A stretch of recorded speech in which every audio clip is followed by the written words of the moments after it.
Hello guys, তোমরা কেমন আছো? তোমার নেই ভালো আছি। আজকে আমি তোমাদেরকে পাতা দিয়ে খুব সুন্দর জিনিস বানিয়ে দেখাবো, সেটা হলো ব্যাগ। চলো তোমাদেরকে বানিয়ে দেখাই। আমার কাছে আমি অতটা ভালো ব্যাগ বানাতে পারি না, দেখি কতটা ভালো আমি বানাতে পারি। তাই জন্য আমার এতটা কেটে নিতে হবে, আর এটাকে এমন করে তাকে মুড়াতে হবে। এখান থেকে মুড়ে মুড়ে এই যে দাঁড়াও, এই যে এতটা, আর এই যে এতটা। ও বানাতে থাকুক, আমি একটা গল্প করি।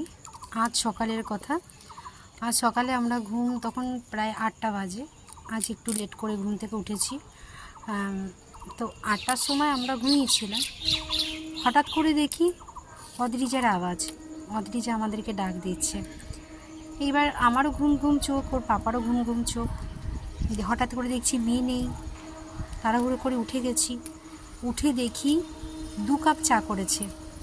তা সকাল 8টার সময় উঠি 2 কাপ চা করে আমাদেরকে ডেকেছে। আমরা অবাক হয়ে গেলাম যে তুমি চা করতে, আমরা একটু বকেছিও, তুমি কেন চা করতে গেছো?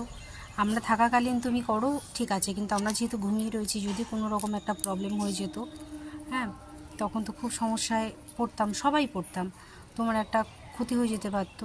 ক্ষতি তো হতোই। হ্যাঁ, তাহলে সেগুলো করাটা উচিত হয়নি তোমার। না, সবে ঘুম থেকে উঠে মা বিরাজ করে মা বাবার জন্য চা বানিয়ে নিয়ে আসে, তাই ভাবলাম আমি তো করি।